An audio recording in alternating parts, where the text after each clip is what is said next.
একদিন এক গাধা ও তার মালিক বাজারে যাচ্ছিল।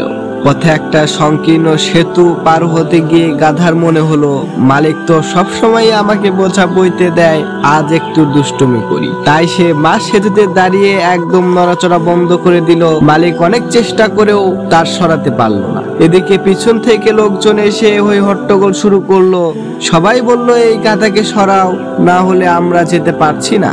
গাধা তখন গর্ব করে বলল, আমি কিছুতেই নড়বো না, আমি আজ রাজা। এক বৃদ্ধ বুদ্ধিমান ব্যক্তি তখন সামনে এগিয়ে এসে বললেন, বাহ, তুমি তো সত্যিই রাজা, কিন্তু রাজাদের তো সিংহাসনে বসতে হয়, এখন তো দাঁড়িয়ে আছো, এসো তোমাকে সিংহাসনে বসিয়ে দিই। গাধা আনন্দে লাফিয়ে উঠলো, সত্যি? কোথায় সেই সিংহাসন? বৃদ্ধ হাসলেন, তারপর সেতুর পাশে ছোট জলাশয়ের দিকে তাকিয়ে বললেন, এটাই তোমার সিংহাসন। গাধা আনন্দে লাফিয়ে গিয়ে জলে পড়ে গেল। মালিক সঙ্গে সঙ্গে দড়ি দিয়ে টেনে তুললেন, আর তারপর গাধা দৌড়ে বাজারের দিকে ছুটলো।